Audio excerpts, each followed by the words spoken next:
Presentación del módulo número 2. Conocer y detectar de forma precoz la dislexia. Trabajo en red en la escuela y pediatría. Vamos a desarrollar este tema Lidia Sanz, pediatra, y Joan Julià, maestro.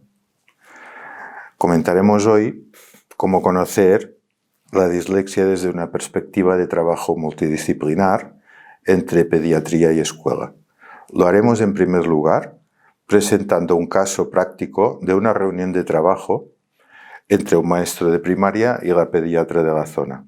Estas reuniones se hacen regularmente y en ellas se tratan casos en los que el trabajo en red es la base de intercambio de información, puntos de vista profesionales y también para llegar a conclusiones que mejoren el desarrollo de niños y niñas.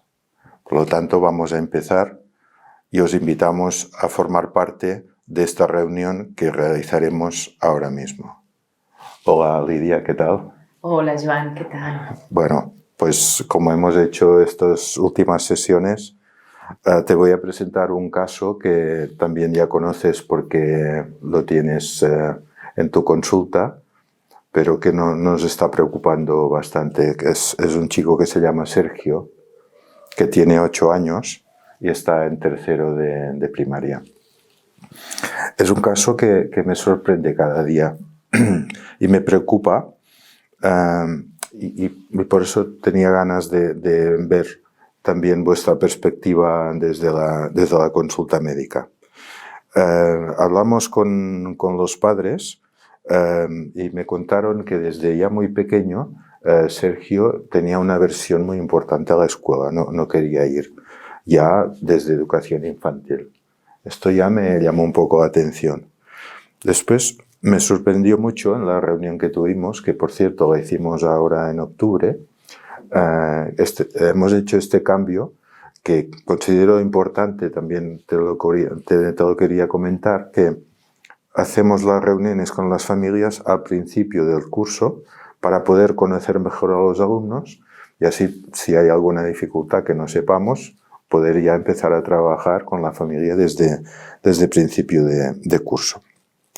Pues bien, resulta que Sergio, en segundo de primaria, ya la maestra que lo tuvo detectó que no concordaba de ninguna manera la capacidad intelectual, lo que parecía saber el chico, con la respuesta en el momento del aprendizaje. Se ve un chico muy maduro, que tiene unas reacciones muy maduras y reflexivas, a veces también impulsivas, pero que no concuerda en nada lo que después se ve en el aprendizaje del día a día del aula, ¿no? Una cosa que me sorprendió también, que me comentaron las familias, es que un día la cena no le gustaba a Sergio y dijo que se iba de casa. Y sí, cogió la puerta y se fue. Imagínate a la madre saliendo detrás del chico por la noche en la calle. Y dices, bueno, solo con 6 años ya hizo esta anécdota, me pareció también muy significativa para comentar.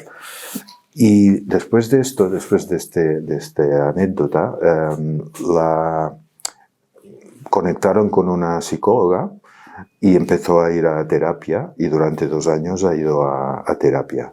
Pero la psicóloga empezó a hablar de problemas del embarazo, del parto, de frustraciones, es decir, todo el tema psicoanalítico que en definitiva después de 2 años no ha tenido resultado en la escuela ni en su bienestar tampoco.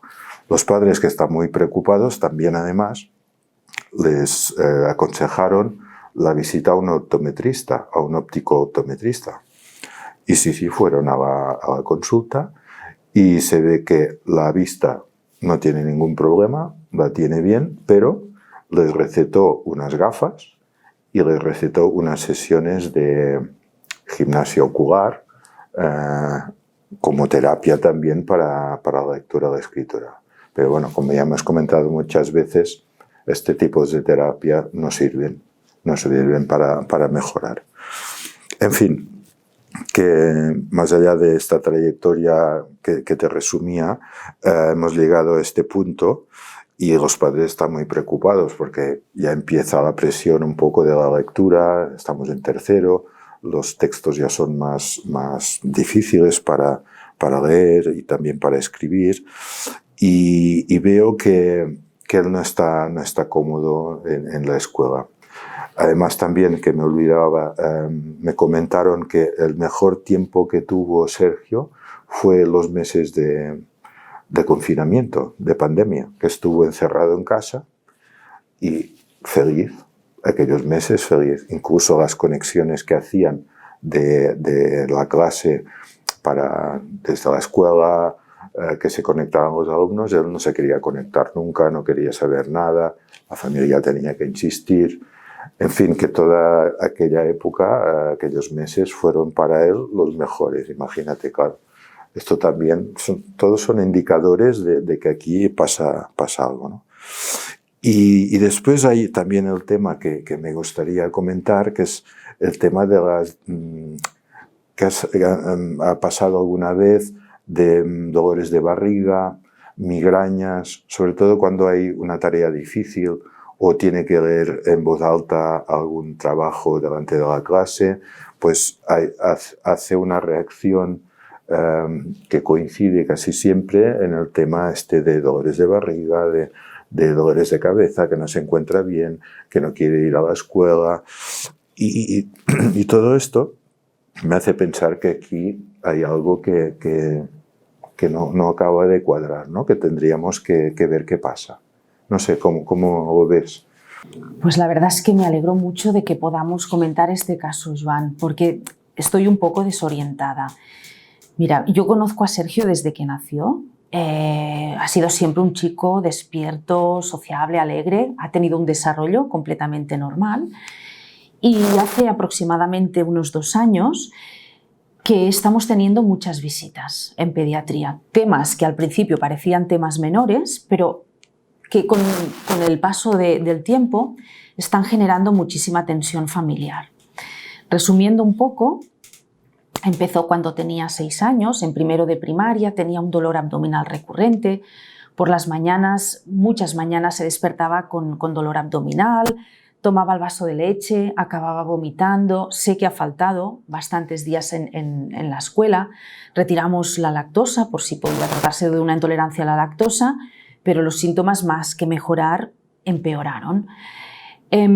Algunos días lloraba de dolor abdominal y bueno, decidimos iniciar pues, un estudio por dolor abdominal recurrente, y la verdad es que todas las exploraciones fueron normales. Pasó un tiempo y empezó a consultar por dolores de cabeza. Hicimos la exploración neurológica, que fue normal. Comentamos con los papás que quizás también era importante revisar la visión, porque pues bueno, algunos trastornos visuales pueden ocasionar cefalea, y me comentaron que estaban en manos del optometrista que tú me dices, y bueno, pues la visión fue también, la exploración de la visión fue normal. Yo pensé que, bueno, quizás al haber hecho todas estas pruebas, que quizás la familia se tranquilizara y que los síntomas de Sergio irían disminuyendo, pero no fue así, ¿eh? Las consultas por dolor abdominal siguieron, incluso se añadieron más síntomas como episodios de diarrea. Y en ese momento, pues claro, empecé a pensar que tenía que haber, ¿no?, alguna causa de malestar emocional, y al comentarlo con los papás fue cuando me comentaron que ya estaban en manos de la psicóloga que me comentas. Investigué un poco en la familia, no habían vivido ninguna situación vital estresante, excepto que, bueno, que la familia se iba tensionando, ¿no?, por la preocupación que les generaba la salud de Sergio, ¿no? Y pues bueno, sí que me gustaría que me expliques un poco cómo veis, ¿no?, a nivel escolar a Sergio. Sí. No, veo que ya las cosas ya concuerdan bastante, ¿eh? Porque tenemos un chico que es muy despierto, inteligente, que habla muy deprisa, y sobre todo las cosas que le interesan le interesan mucho, pone mucho interés en los temas que le interesan mucho. Por ejemplo, le encanta todo lo que es antiguo de Grecia, de la civilización egipcia, todo esto le encanta, ¿no? Y también las fiestas y tradiciones de la ciudad, también se lo conoce todo, participa en todo. Entonces, todo se desvanece cuando llega el momento que pones un papel delante y un lápiz. Aquí todo cambia. O sea, las tareas escolares en general son como una pared, él no las puede superar. Y dices, a ver, si tiene una capacidad para estas cosas que le interesan tanto, ¿qué está pasando? Que cuando esto es un trabajo escolar con papel y lápiz, nos quedamos aquí colapsados y encallados, ¿no? Este bloqueo es lo que me preocupa más y lo que me llama más la atención. ¿Cómo resumiría? Pues tenemos una dificultad de adaptación de Sergio a la escuela que hace mucho tiempo. ¿Qué pasa? Por lo que me parece a mí, no hay un problema de capacidad intelectual.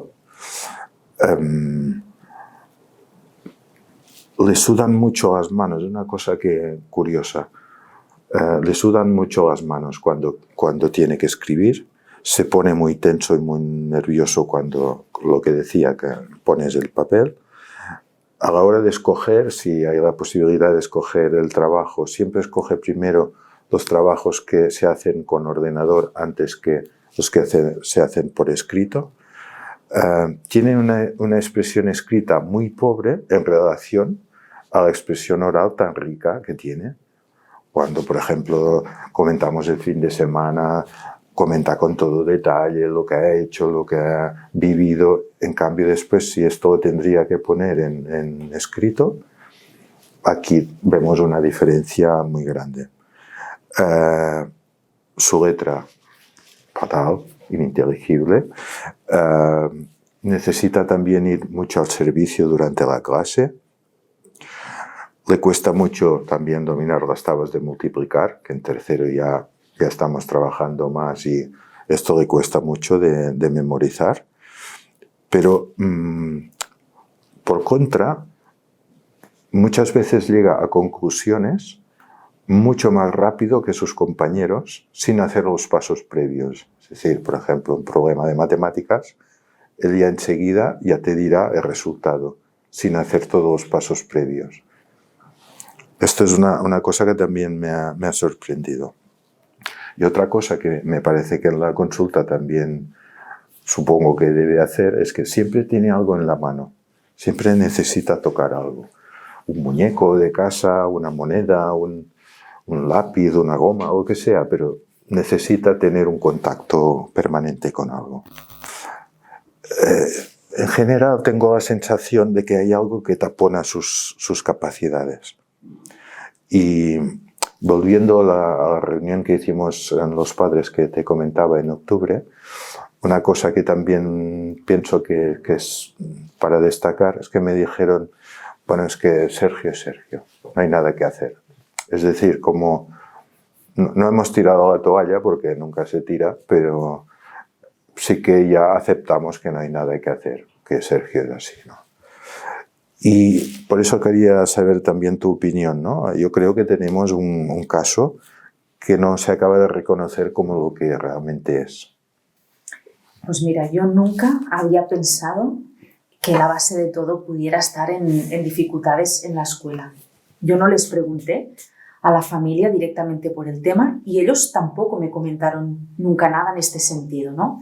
Y ahora este relato me está cambiando totalmente la visión del caso. Yo creo que al ser Sergio un chico despierto, inteligente, sociable, yo no he pensado que el problema de base estuviera ahí en la escuela, ¿no? Ahora sí que veo claro, ¿no?, que nos debemos de centrar sobre todo en el neurodesarrollo, ¿no?, y todos los condicionantes del desarrollo neurológico de Sergio.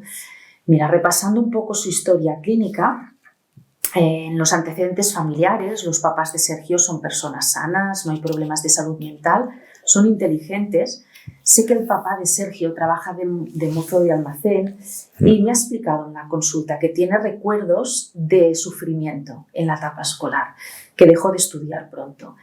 Debería de hacer más inciso y preguntar a los papás de forma explícita si tuvieron algún problema de lectura, de escritura.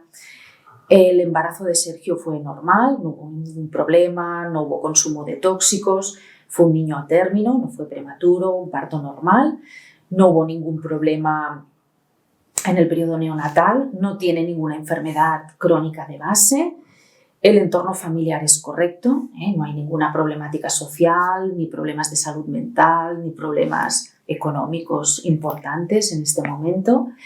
En casa es una familia que consigue llevar buenas rutinas de alimentación, de higiene, de sueño. Y entonces, en cuanto al neurodesarrollo, pues los primeros años de vida, Sergio tuvo un neurodesarrollo normal, sociabilidad, motricidad, lenguaje dentro de los estándares de normalidad. Y bueno, a nivel emocional, pues es cierto que de pequeño era muy simpático, muy hablador, muy alegre. Y en estos últimos 2 años, ¿no?, empiezo a ver estos cambios, ¿no? Hay días que viene a la consulta contento y apasionado, sobre todo cuando viene con unos muñecos de Lego y me explica historias de civilizaciones de los griegos, me hace unas películas, o sea que realmente es un chico muy creativo, muy imaginativo, es como si tuviera pues en su mente toda la película. Y en cambio hay días pues que viene enfadado, triste, malhumorado. Y bueno, ya iba la psicóloga, no hemos tomado suficientemente a fondo el tema de los aspectos emocionales, nos hemos centrado mucho estos 2 años en el tema de los trastornos digestivos y el dolor de cabeza, ¿no? Tiene una exploración neurológica normal y también hemos explorado la visión y la audición, ¿no?, tan importantes para los aprendizajes, que también son normales. O sea que llegados a este punto, pues bueno, veo claro que tenemos que progresar y hacer, ¿no?, un estudio neuropsicológico más profundo, sobre todo valorar las habilidades cognitivas de Sergio, ¿no? ¿Tú cómo lo ves? Sí, es que yo creo que todos los indicios nos llevan a que hay aquí un trastorno de aprendizaje que afecta a la lectura y a la escritura. Y yo creo que después de todo lo que hemos comentado tendríamos que hacer un cambio de mirada. Es decir, cuando vemos que Sergio tiene estos dolores de barriga, migraña, lo estamos viendo hasta ahora como causas y a lo mejor lo tenemos que ver como consecuencias. Es decir, que esta presentación de estos problemas físicos son a causa de una dificultad que tenemos que ponerle nombre y tenemos que identificar. Porque también me he encontrado con muchos casos que somatizan muchas veces pues, la ansiedad, todos los problemas que les supone enfrentarse a un reto educativo como un examen, unos deberes. Muchas veces esta somatización está muy presente. Entonces creo que en Sergio tendríamos que cambiar esta mirada. Pues yo comparto exactamente la misma impresión. Si te parece, lo que haré será citar de nuevo a Sergio ya con este nuevo enfoque, ¿no?, de un posible trastorno del aprendizaje. Pasaré unos test de valoración de signos de riesgo de dislexia. También será importante pues, no olvidar, ¿no?, que a veces la dislexia pues, suele ir acompañada a otros trastornos, ¿no?, lo que llamamos comorbilidades. Sabemos que estos niños, ¿no?, que tienen afectadas las áreas de lectoescritura, ¿no?, como estamos sospechando con Sergio, pues a veces también, ¿no?, tenemos que explorar bien lo que es el lenguaje oral, la atención, el cálculo matemático, incluso aspectos de coordinación y sobre todo pues vigilar también los trastornos emocionales, que es evidente que en el caso de Sergio están ahí. Con esta conversación pues realmente empiezan, ¿no?, a encajar las piezas del puzzle. Y bueno, pienso que si hacemos bien nuestro trabajo en equipo, los problemas de salud física, ¿no?, y emocional de Sergio creo que empezarán a mejorar. Vale, pues si te parece, lo que podríamos hacer, os mandamos todas las pruebas que le hemos hecho a nivel educativo de lectura y escritura, observación que hemos hecho, que para nosotros también apuntarían a una dislexia, pero solo con los indicios y las herramientas que tenemos en la escuela, te las podríamos mandar y después volvemos a hablar cuando se haya hecho todas las pruebas que podáis hacer vosotros y a ver si podemos confirmar un diagnóstico, y después también con la familia también les comentaremos las conclusiones a las que hemos llegado hoy para empezar este estudio más a fondo y a ver si podemos ayudar a Sergio. Estupendo, Joan. Pues yo completaré también mi parte de estudio y nos organizamos para hablar con la familia. Muchas gracias. Vale, hasta luego.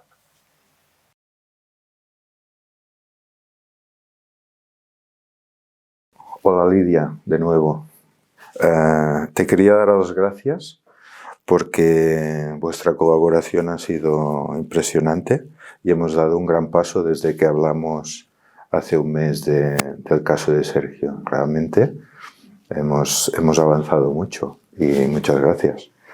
Pues yo también quiero agradecerte sobre todo la iniciativa vuestra de haber trabajado conjuntamente el caso de Sergio, porque mira, en pediatría pues es habitual revisar los hitos del neurodesarrollo de los niños pequeños, pero me doy cuenta que no acostumbramos a hacer una valoración más profunda de determinadas habilidades en lenguaje oral y menos de lectoescritura, ¿no? En nuestra valoración habitual.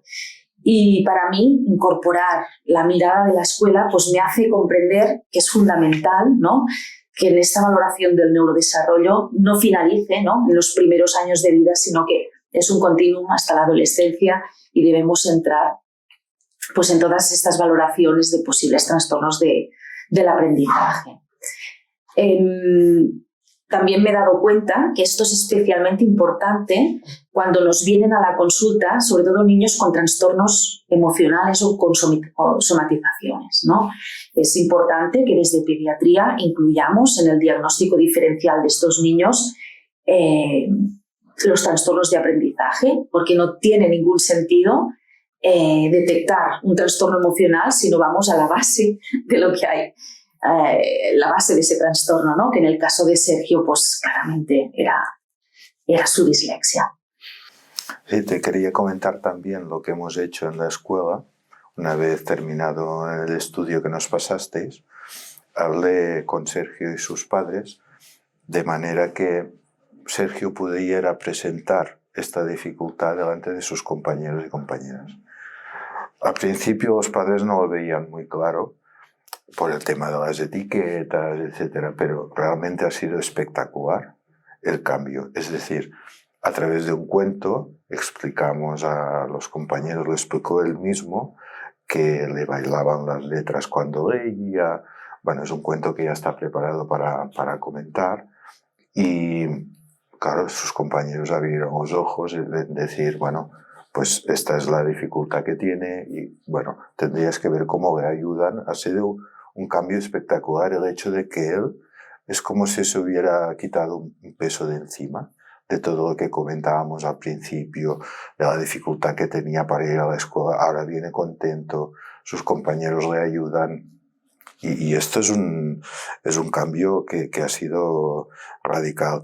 Y también hemos puesto ya en marcha, desde que hablamos, las adaptaciones metodológicas, en la que además de tener en cuenta su dificultad, también, como ya estamos en tercero, ya empezamos a incorporar las aplicaciones informáticas que puedan compensar esta dificultad. Ya trabajamos la reeducación también, pero sobre todo adaptamos los contenidos y facilitamos que empiece a conocer todas estas herramientas tecnológicas que le pueden ayudar mucho. Como me alegra las noticias que me estás dando. La verdad es que en pediatría también pues comentarte que se acabaron los dolores abdominales y el dolor de cabeza, y yo creo que el mismo día que estuvimos pasando la escala de detección de signos de dislexia, allí ya empezó un cambio. La verdad es que era impresionante ver la cara de los papás conforme avanzaba la entrevista, ¿no?, y cómo les iban cuadrando las cosas, y de hecho pues me hicieron un comentario, ¿no?, que expresaban un poco su alivio, ¿no?, y me decían, es que por fin, ¿no?, después de tantas visitas al pediatra, al psicólogo, al optometrista, pues nos damos cuenta de que Sergio es un chico normal, ¿no? Y bueno, también ver la cara de Sergio, ¿no? Veías la sonrisa en la cara al sentirse pues comprendido, ¿no?, por primera vez. No, incluso esto nos ha hecho reflexionar como escuela con el equipo de maestros y maestras que a veces llegamos tarde. Es decir, tendríamos que analizar ya desde los primeros años de escolaridad, desde educación infantil ya, empezar a detectar. Porque el caso de Sergio es muy evidente que no hemos hecho tarde, pero hemos tardado y por lo tanto actuar antes siempre será a favor del niño. Y esto nos ha hecho abrir un poco la perspectiva de decir, bueno, no hay que esperar a que hayan unos signos demasiado evidentes, sino mejor empezar a actuar lo más pronto posible, ¿no? Y si te parece, a raíz de esto, en las próximas reuniones me gustaría ya presentarte algún caso de una niña de infantil, de educación infantil de 5 años, que me parece que también tendremos que hacer algún tipo de intervención. O sea que abriremos un poco esta mirada hacia los niños también más pequeños, porque ya nos puede marcar un poco la actuación, que tiene que ser lo más precoz posible. Ciertamente es muy, muy importante esto que comentas y me gusta mucho lo que propones. Yo creo que el caso de Sergio, ¿no?, ha sido un claro ejemplo de que el éxito del abordaje de los trastornos de aprendizaje es este trabajo en equipo. A continuación, a raíz del caso de Sergio, presentaremos una revisión de la dislexia desde el punto de vista de sus bases neurobiológicas, sus implicaciones en la salud física y mental y cómo de determinante es su detección precoz, no solo para la trayectoria académica de las personas, sino también para el éxito en lo personal y en lo social, en la vida. La identificación temprana de la dislexia es muy importante porque es algo que va a cambiar la vida de niños y niñas con problemas parecidos a lo de Sergio, y por ello es fundamental que todos los profesionales que trabajamos con niños, tanto del campo de la salud como del ámbito de la educación, estemos formados en trastornos de aprendizaje. Aprender a leer y a escribir son objetivos prioritarios en nuestro sistema educativo y en nuestra sociedad, y a la vez son las competencias básicas para el resto de los aprendizajes. Hoy sabemos que el nivel de alfabetización de las personas es un importante determinante de la salud, más importante que otras conocidas causas como la hipertensión o la obesidad.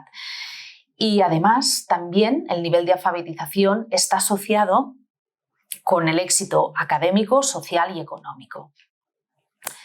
Hoy sabemos que los niños y las niñas hábiles en lectura, ¿no?, cuando los comparamos con aquellos que no logran una buena competencia lectora, tienen mejores resultados en la escuela, alcanzan niveles más altos de educación, tienen índices más bajos de enfermedad, tienen más probabilidades de tener una buena autoestima y una buena salud mental, tienen más probabilidades de encontrar empleo y de lograr ingresos promedio más altos, y tienen menos probabilidades de acabar encarcelados o de vivir en la pobreza.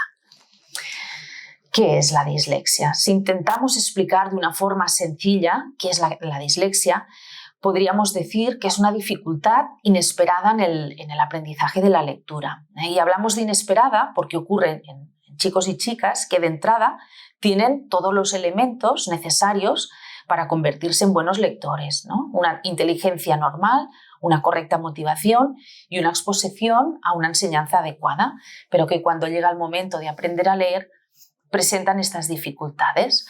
Pero el conocimiento actual nos permite comprender que la dislexia es mucho más que esto. Empezamos hablando de quiénes y cuántos son los afectados. La dislexia afecta aproximadamente 1 de cada 10 niños en nuestro país. Este porcentaje puede variar un poco en función del punto de corte, porque la dislexia, igual que la hipertensión arterial o la obesidad, se produce en gradaciones, ¿no? Si nosotros miramos la competencia lectora en la población, nos saldrá el dibujo de una campana de Gauss, ¿no? Y en un extremo encontraremos a los muy buenos lectores y en el otro extremo pues encontraremos a las personas con dislexia, ¿no? Que tienen una lectura poco precisa y poco fluida.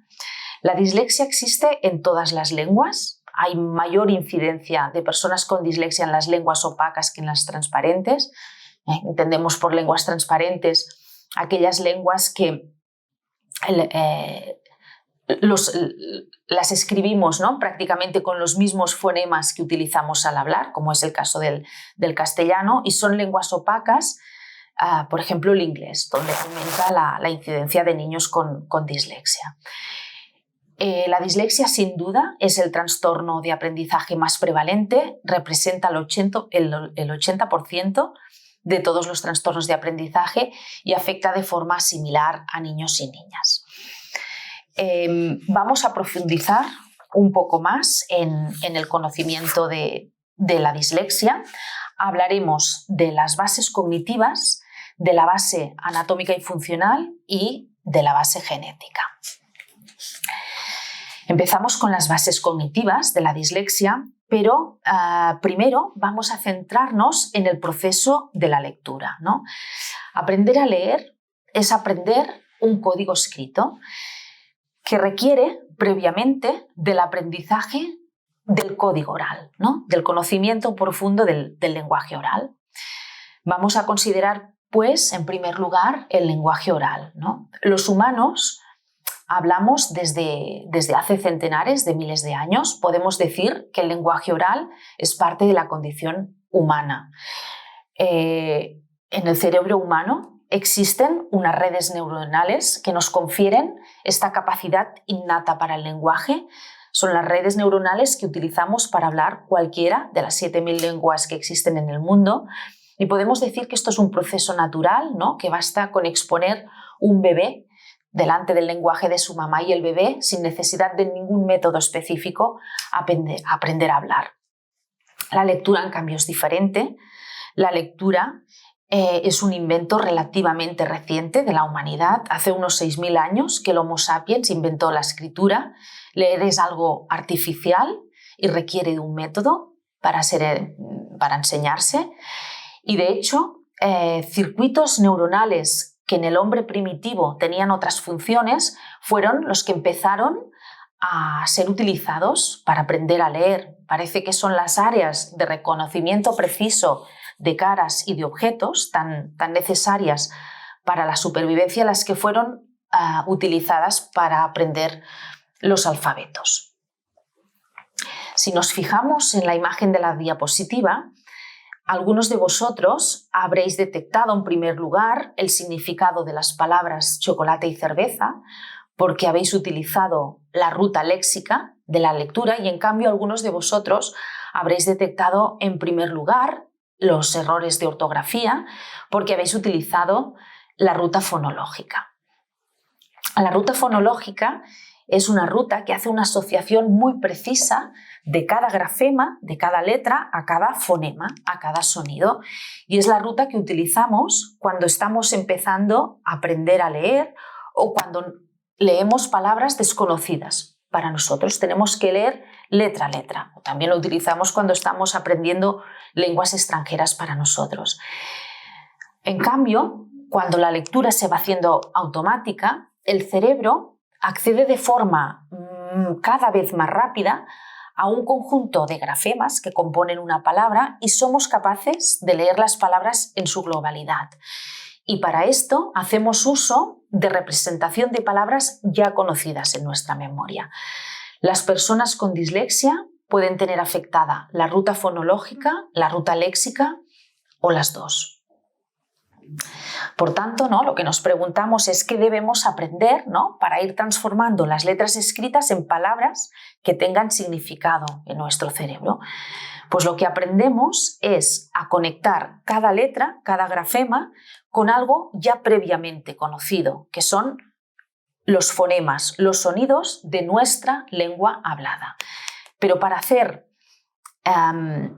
esta conexión, ¿no? automática, grafema-fonema, primero los niños y las niñas tienen que desarrollar otra habilidad, que es la conciencia fonológica, ¿no? Esta habilidad la conocéis bien los maestros, es la conciencia de que las palabras habladas pueden separarse en sus partes más pequeñas, que son las sílabas, o todavía más pequeñas, que son los fonemas, ¿no?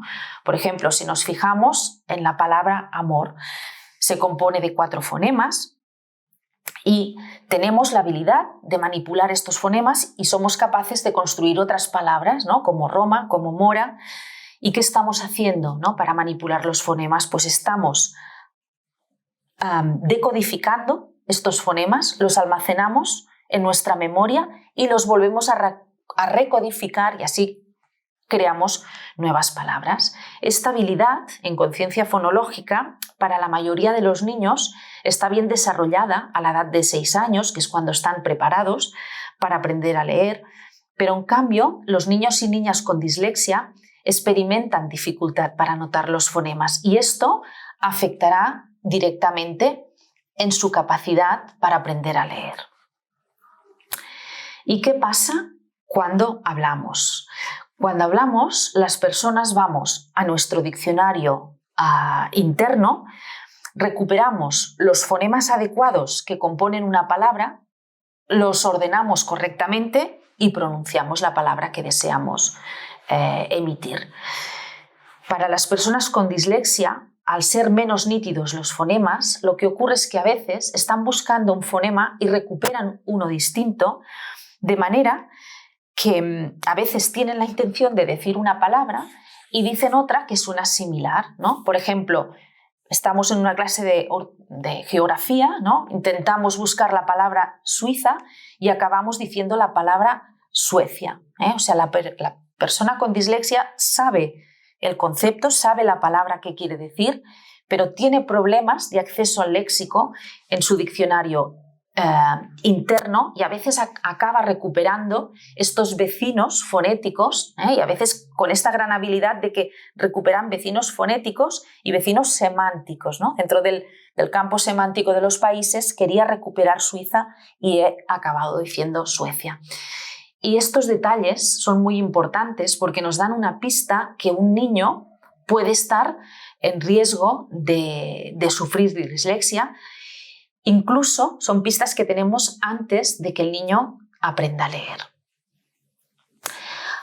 Hay diversas teorías que intentan explicar la base cognitiva de la dislexia, pero la teoría más aceptada es la que ve una alteración en la capacidad de procesamiento fonológico. Esta es una idea que se introduce en los años 90 y es una idea muy importante porque rompe con aquella idea que perduró tantos años de que era un problema aislado en el aprendizaje de la lectura, ¿no?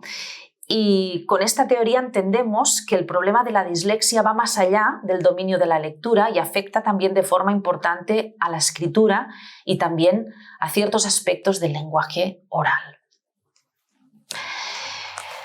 Esta alteración en la capacidad de procesamiento fonológico se traduce en la mayor parte de las personas con dislexia en la afectación de determinadas capacidades cognitivas y aunque no todas las personas con dislexia siguen el mismo patrón, porque en realidad pues hay muchas variaciones dentro de la presentación de la dislexia, las capacidades cognitivas más frecuentemente afectadas son la conciencia fonológica, esta menor capacidad para segmentar las palabras habladas en sus fonemas, la memoria de trabajo verbal.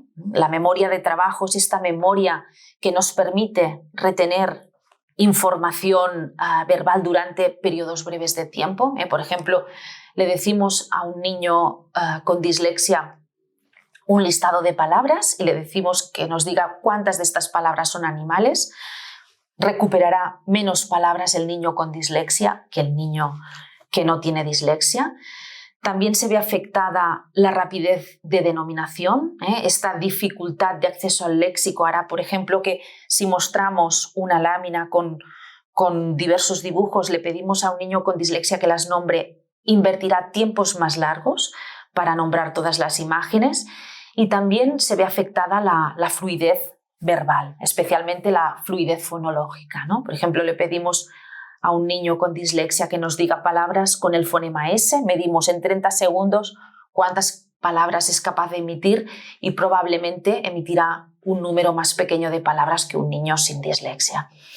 ¿Por qué hacemos énfasis en estas pistas? Porque todas estas pistas las encontramos en la etapa preescolar, incluso antes de que los niños empiecen a leer. O sea, podríamos decir que los niños y niñas con dislexia empiezan su primer día de primero de primaria con un cerebro menos equipado para aprender a leer.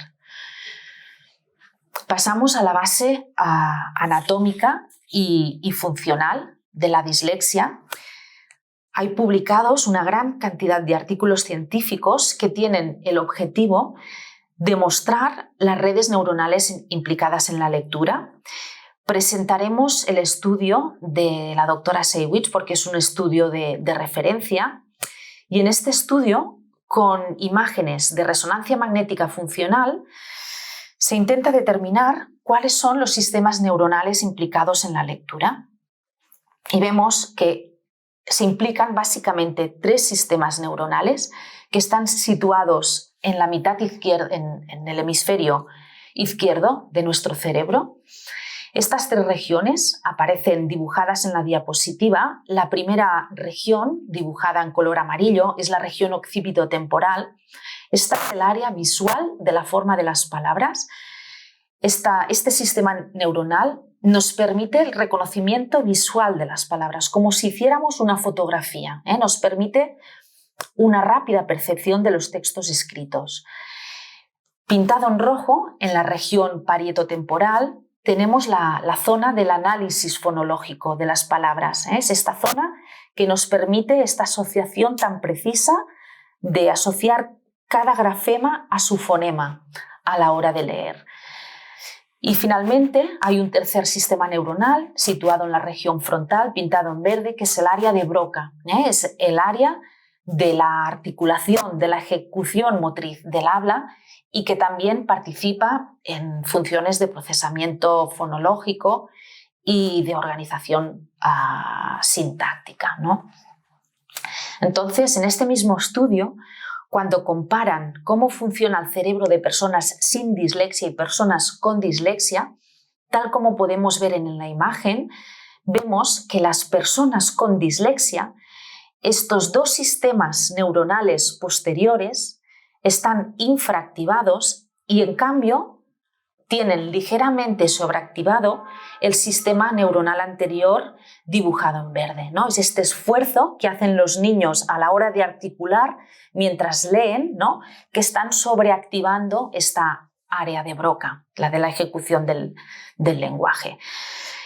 Estos estudios tienen mucha relevancia porque dan una evidencia visual, ¿no?, de que realmente encontramos una marca neuronal, como dice la doctora Seywitz, para la de dislexia. Es decir, vemos en imágenes patrones anómalos de actividad cerebral durante las tareas de lectura, y nos introducen de forma indiscutible la base neurobiológica de la dislexia. Podemos decir que hacen visible, ¿no?, en el siglo XXI lo que hasta entonces había sido un trastorno invisible.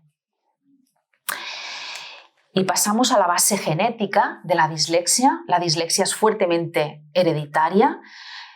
¿Cuántos papás y cuántas mamás han descubierto su dislexia a raíz del diagnóstico de sus hijos? El 50% de las personas con dislexia tienen un familiar de primer grado afectado. Son muy interesantes los estudios en gemelos homocigóticos, ¿no?, los gemelos idénticos, los que tienen exactamente la misma carga genética. Los niños con dislexia que tienen un gemelo idéntico, el 68% tienen un hermano con dislexia. Es decir, esto nos indica que el hecho de tener unos genes que nos predispongan a la dislexia, no todos lo van a expresar de igual manera, y esto se debe a que la carga genética de las personas se ve muy influida por el ambiente. Con la misma carga genética, determinados factores ambientales harán que una dislexia se exprese en mayor o menor grado. Y estos factores ambientales están presentes a veces ya durante la gestación, por ejemplo, el consumo de tóxicos por parte de la madre o un estado de desnutrición importante.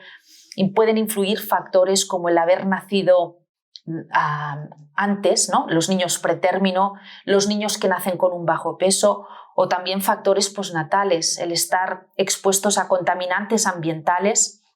Sabemos que afectan de forma importante al neurodesarrollo. También los niños que nacen en un entorno con un bajo vínculo, ¿no? con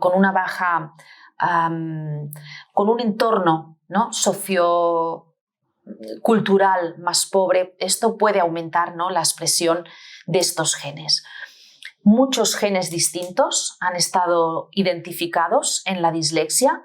No todas las personas con dislexia tienen la misma combinación de estos genes que pueden originar dislexia, y estas distintas combinaciones son muy interesantes porque explican la variedad fenotípica en la dislexia. Es decir, las dislexias tienen expresiones clínicas distintas, y cada persona disléxica puede tener afectada más o menos diferentes habilidades cognitivas. Y también es muy interesante saber que algunos de los genes que sabemos que están implicados en la dislexia también están implicados en otros trastornos, por ejemplo el TDAH, en algunos trastornos de coordinación.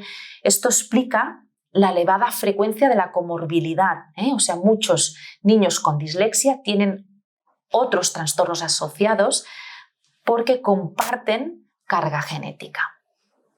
Y de esta forma, con todo este conocimiento que tenemos actualmente de las bases cognitivas, la base anatómica, la base genética, llegamos a una definición mucho más completa de la genética.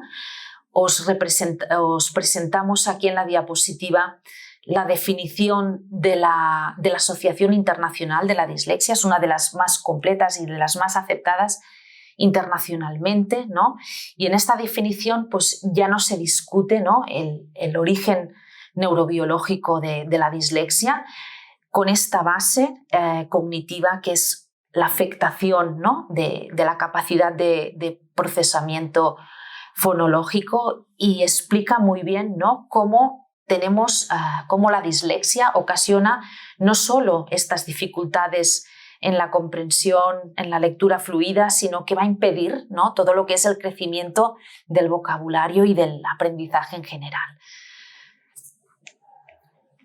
La dislexia está contemplada en el manual DSM-5, ¿no? que es el manual que recoge los trastornos mentales.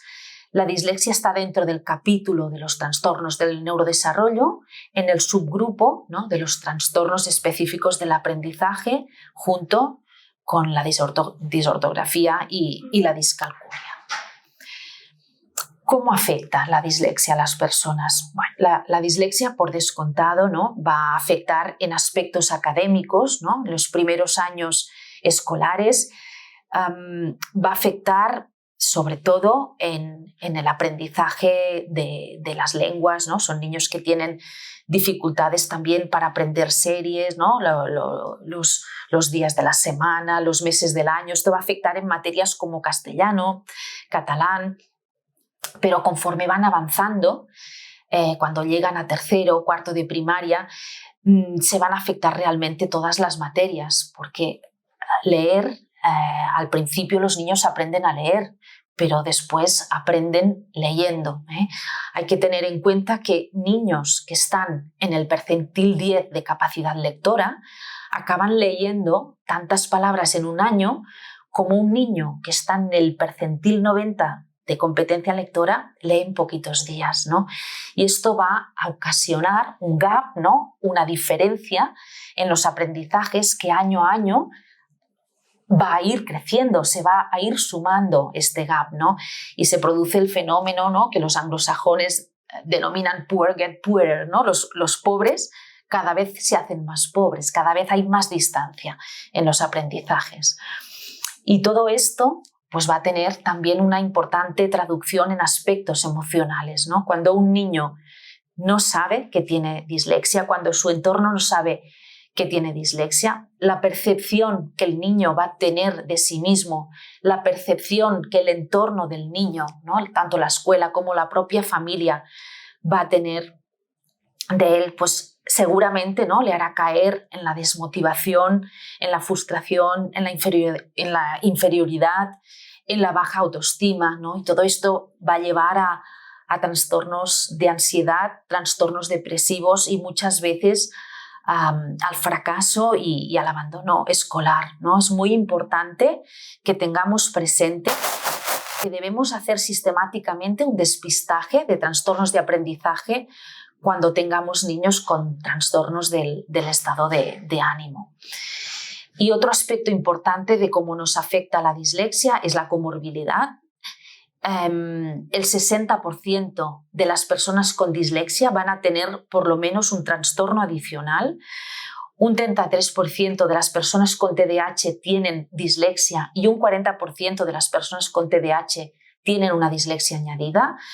Aproximadamente el 50% de los niños con dislexia tienen afectadas algunas habilidades del área del lenguaje oral y muchos niños con dificultades, con trastornos de desarrollo del lenguaje oral tienen añadida una dislexia.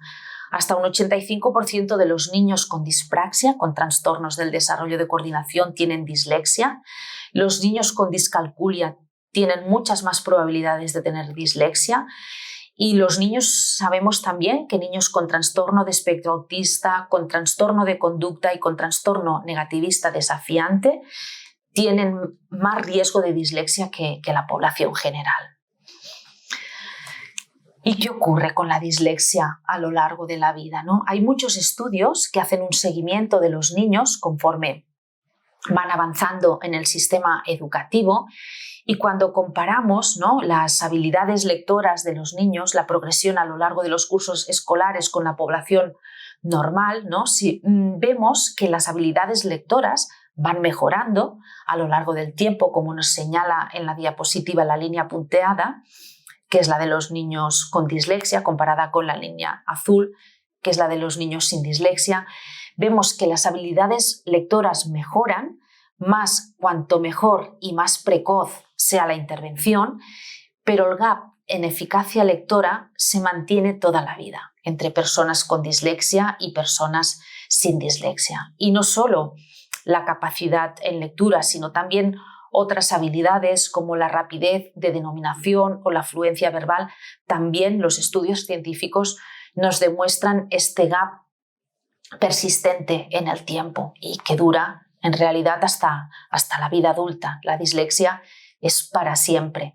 Entonces, esta persistencia de las diferencias en eficacia lectora entre buenos lectores y personas con dislexia es lo que nos acaba justificando las adaptaciones, ¿no?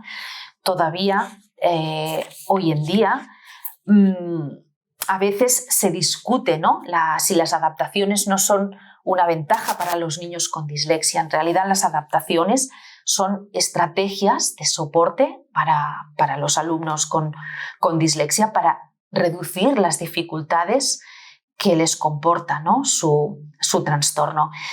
Simplemente se trata de equilibrar el terreno de juego entre las personas con dislexia y personas sin dislexia, ¿no? Y otra pregunta, ¿no?, que nos debemos realizar es si podemos modificar los sistemas neuronales de la lectura en las personas con dislexia. También encontramos una gran cantidad de trabajos científicos que nos demuestran de forma clara que una intervención a una edad temprana en los niños con dislexia no solo va a mejorar su competencia lectora, sino que va a facilitar el desarrollo de estos sistemas neuronales para la lectura. Y esto las imágenes de resonancia magnética funcional nos lo demuestran, cómo estas zonas del hemisferio izquierdo del cerebro que veíamos infraactivadas en las personas con dislexia aumentan claramente su activación tras estos tratamientos, tras esta intervención. Pero esta intervención debe de ser realizada en las etapas de mayor plasticidad neuronal del cerebro, Y esta etapa de mayor plasticidad es sobre todo en la etapa preescolar, ¿no?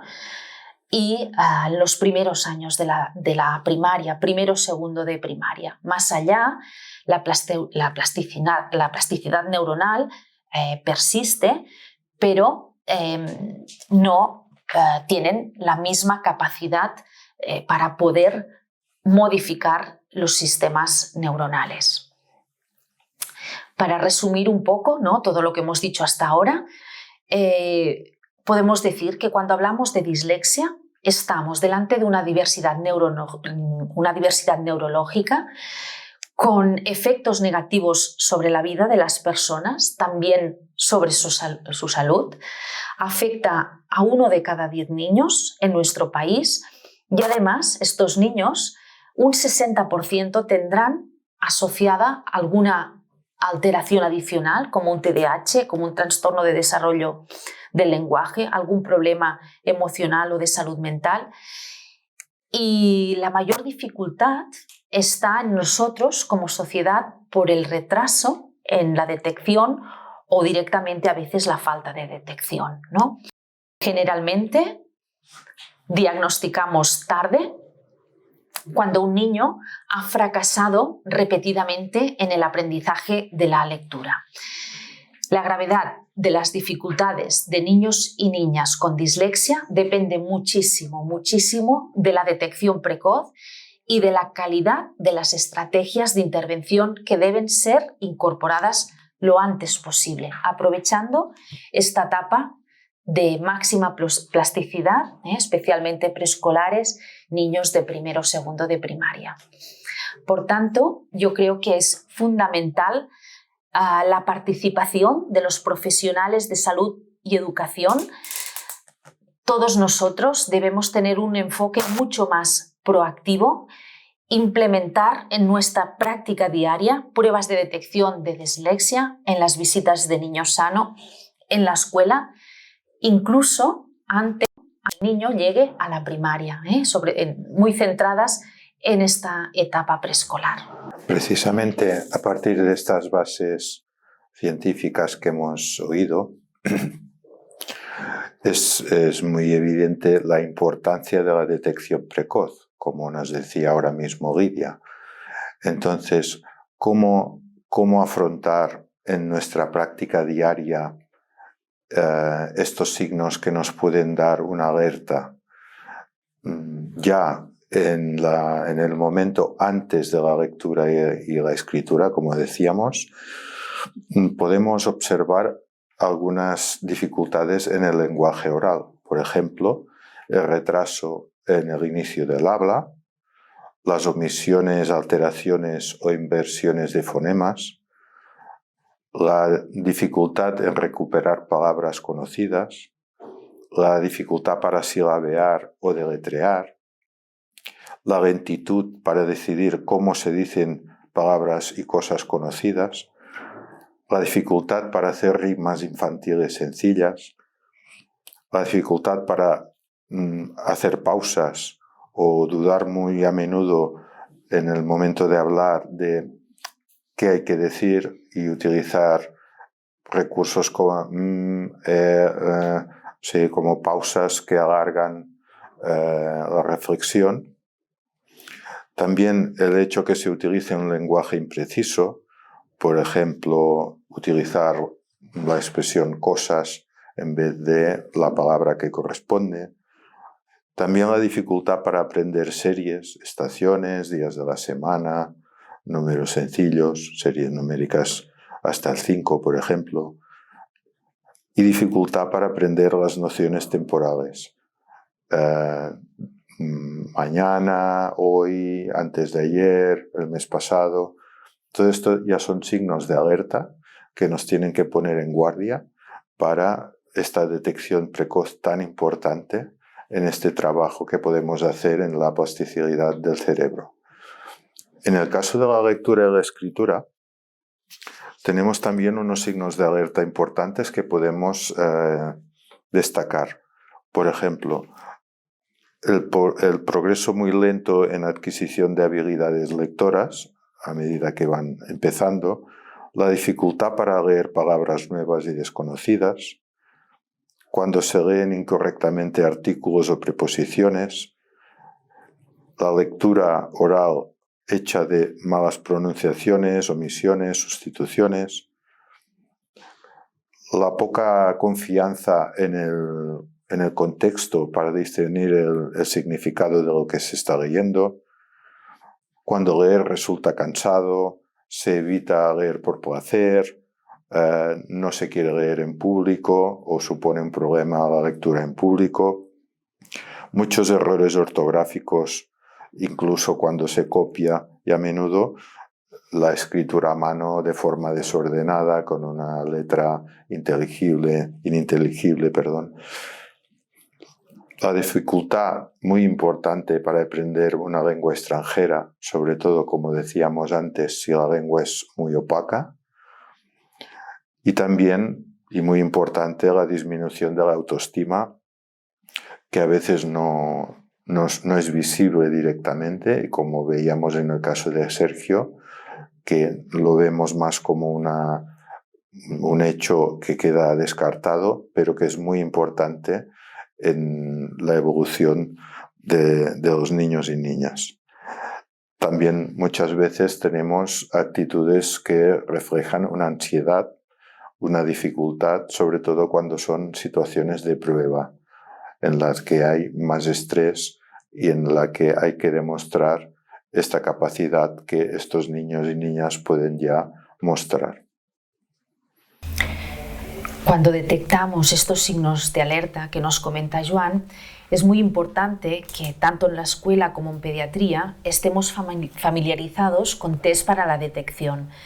Disponemos de una serie de test de fácil aplicación, están validados científicamente y hemos recogido en la imagen de la diapositiva 3 test que pensamos que pueden ser de mucha utilidad. El PRODISCAT es un test que tiene 2 versiones, una para el ámbito de pediatría y otra para el ámbito educativo. Tenemos el PRODISCAT en castellano y en catalán. Es importante que el test de detección, sobre todo en estas etapas precoces de la vida, lo apliquemos en la lengua dominante, en el niño o la niña que tengamos. Otro test también muy útil, su aplicación, es el PRODISLEX. También está validado en castellano y en catalán. Y nos parece muy interesante el test de detección temprana de Fernando Cuetos. Este es un test que va dirigido a niños preescolares de 4 o 5 años. El PRODISCAT y el PRODISLEX son unas preguntas que van más bien dirigidas o a las familias, o bien preguntas que pueden ser contestadas por los tutores en la escuela de los niños. En cambio, el test de Fernando Cuetos es un test muy sencillo de aplicar, 5 minutos, y son unos ejercicios de procesamiento fonológico que realiza el propio niño. Lo podemos realizar con relativa facilidad, en 4 o 5 minutos.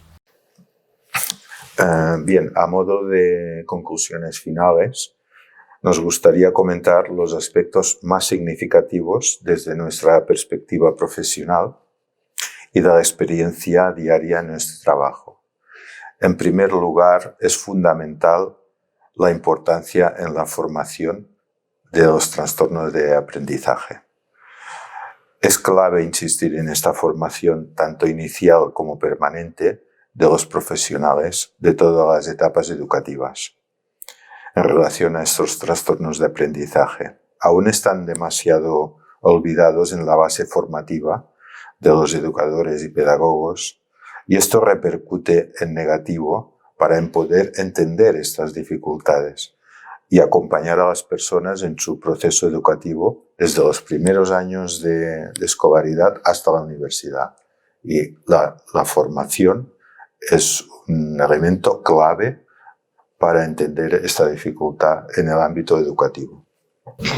El abordaje de los trastornos de aprendizaje requiere unos conocimientos especializados que no forman parte habitualmente de la formación tradicional de pediatras y de enfermería pediátrica.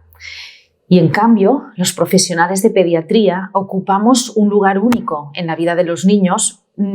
Podemos decir que tenemos la ventana de observación perfecta de todo el neurodesarrollo de los niños desde su nacimiento hasta la adolescencia. Y esto nos posiciona, ¿no?, a ser unos profesionales claves para la detección de los trastornos de aprendizaje, para hacer la valoración pediátrica completa en este contexto, para descartar posibles trastornos asociados y para acompañar a las familias en todo el proceso diagnóstico y el seguimiento. En segundo lugar, además de la formación, como hemos visto en la sesión de hoy, es muy importante la detección precoz.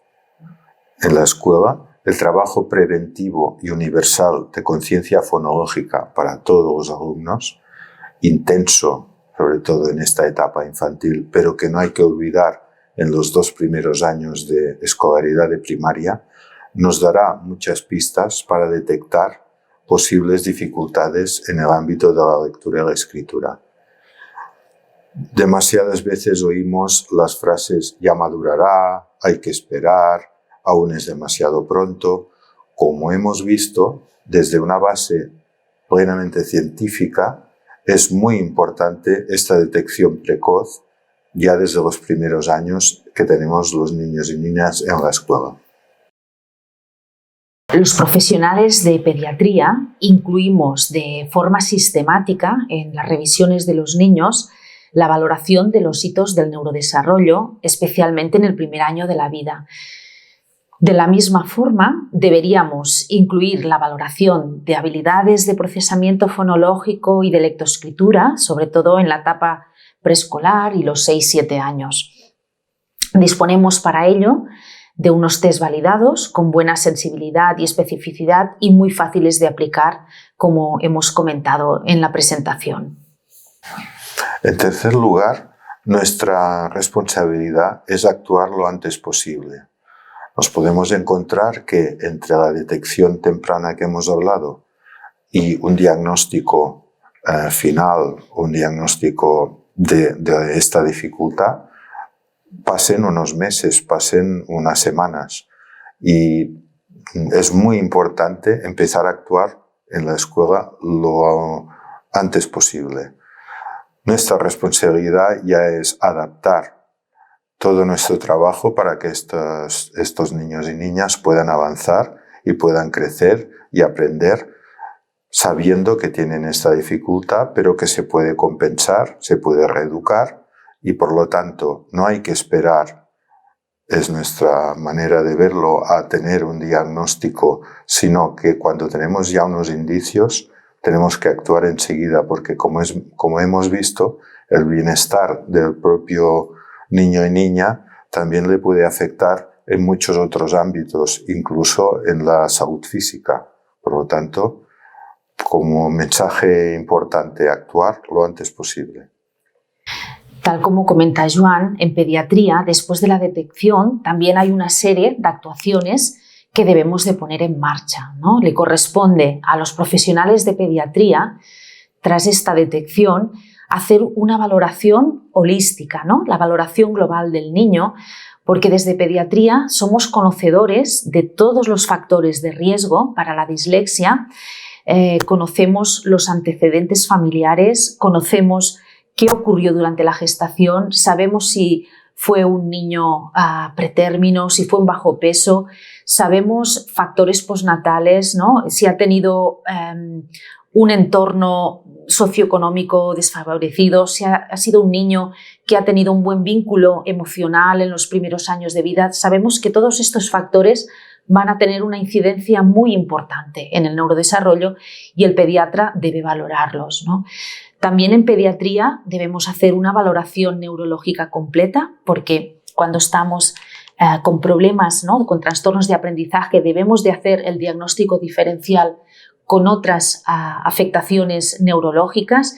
Debemos hacer una valoración de la visión y de la audición, tan importantes para los aprendizajes. Debemos descartar trastornos asociados, los trastornos que hemos comentado que con frecuencia van asociados a la dislexia. Desde pediatría deberemos explicar a la familia cómo será el proceso diagnóstico, que requerirán de otros especialistas, los que corresponda, según el caso, valoración neuropsicológica, logopedia, salud mental infantil, psicopedagogía, según las necesidades del niño. Y también en este momento es igual de importante empezar ya un trabajo coordinado entre la pediatría y la escuela, ¿no, Joan? Sí, precisamente como el caso que hemos presentado hoy, la importancia del trabajo multidisciplinar en paralelo. Todos los estudios y pruebas que se puedan hacer desde pediatría ya tienen que tener una actuación, como decía antes, sobre el trabajo del día a día de la escuela. Además, tenemos un momento en el que sabemos que la tecnología tiene algunas dificultades, pero en este caso la tecnología nos ayuda muchísimo. Tenemos unas herramientas actualmente, la mayoría de ellas gratuitas, como lectores de voz, hablar a través de la voz y que el ordenador o el programa nos escriba el texto, los correctores lingüísticos, etc. Todas estas herramientas que son fáciles de utilizar, la responsabilidad que tenemos es aplicarlas en el día a día de la escuela y será también una herramienta útil no solo para la escuela, sino para toda la vida. Y esto es muy importante. Y este trabajo nos puede abrir los ojos en el hecho que este contacto entre pediatría y escuela, finalmente lo que vamos a conseguir es este bienestar, esta formación, este desarrollo en una salud como concepto global del bienestar de la persona. No nos podemos olvidar, porque es clave, la participación de la familia en todo este proceso. Entonces, tanto la información a las familias como el acompañamiento y asesoramiento se puede hacer perfectamente desde la escuela y desde pediatría. En cuanto a la información a las familias, los profesionales de pediatría tenemos que ayudar a las familias a comprender qué es la dislexia. Cuando una familia comprende lo que le ocurre a su hijo, automáticamente va a empatizar con el niño, van a empezar a creer en él y pondrán a su disposición todos los recursos necesarios. Y otro aspecto importante en la información es, cuando hablemos de la dislexia a las familias, informarles de cuáles son los tratamientos, cuáles son las intervenciones basadas en la evidencia, porque hay una serie de mitos, ¿no?, vinculados a la dislexia. Y también es importante explicarles qué no es la dislexia. La dislexia no es un problema de inteligencia, la dislexia no es un problema de lateralidad cruzada, no es un problema de visión, y nos tenemos que focalizar en aquellas intervenciones que la evidencia científica ha demostrado que son eficaces y no perder tiempo en intervenciones no tan eficaces que lo que harán es hacernos perder este periodo de máxima plasticidad neuronal, ¿no?, que debería empezar, ¿no?, a la intervención antes de esta edad de 6-7 años. Sí, además hay que informar a las familias que todas estas adaptaciones y estas ayudas es un derecho que tiene el niño a recibir su educación, su formación, su desarrollo personal, teniendo en cuenta este trastorno, y por lo tanto la familia tiene que conocer que esto se puede exigir como derecho del niño o niña. También es importante desde la escuela que informemos de qué adaptaciones hacemos y cómo las hacemos, porque también puedan tener una continuidad en casa. Y como decía antes, actuar lo antes posible.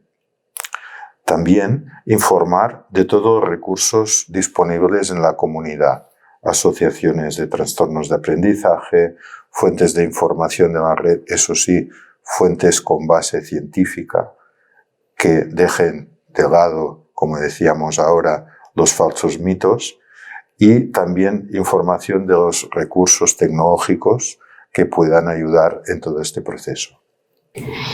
Y como comentaba Joan, ¿no?, también la función de la escuela y de pediatría es acompañar a las familias en todo el proceso.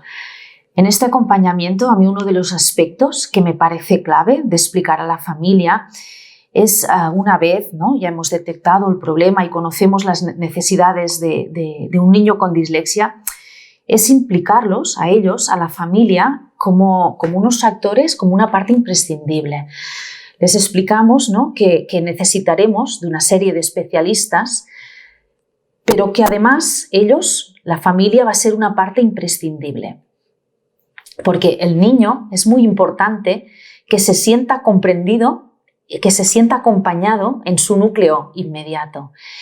Y un niño en el cual la familia cree dará muchos mejores resultados, y todo este trayecto, ¿no?, que a veces tiene momentos muy duros, ¿no? Los niños, todo lo que es la trayectoria escolar, pues tienen que hacer mucho más esfuerzo que sus compañeros sin dislexia, y los papás y las mamás tienen que estar allí, ¿no?, dando el soporte. A veces les explicamos, ¿no?, haciendo un símil con el deporte, de que el papá y la mamá se tienen que convertir en el manager del niño, en controlar siempre su bienestar, ¿no?, y en animarle en aquellos momentos difíciles y duros para él, ¿no? Además, también les podemos asesorar con pequeñas intervenciones muy sencillas, ¿no?, que pueden hacer, ¿no, Joan, desde casa, los padres y las madres en su día a día, que van más allá de lo que son propiamente las tareas escolares, ¿no? Exactamente, hay muchos juegos que se pueden hacer en casa a nivel de expresión y lenguaje oral, jugar con palabras y sobre todo, en conclusión, acompañar a las familias en el sentido de rebajar la tensión en la exigencia escolar. Es decir, cuando decimos que un niño o una niña con dislexia va a tardar más tiempo a leer, no nos estemos refiriendo a que cada día tengamos que hacer esta rutina que nos puede ir en contra al final. Entonces es mucho mejor, por ejemplo, leerle cuentos, intercambiar una página cada uno, es decir, hacer de la lectura una actividad positiva y no un castigo, porque si no aún vamos a bloquear más. Necesitamos, como decía Lidia, tiempo, y este tiempo lo tenemos que hacer con calma y sobre todo en positivo, es decir, acompañar en positivo a todos los pasos que se vayan haciendo, pues darles este valor que tiene mucho de esfuerzo y acompañamiento también desde casa.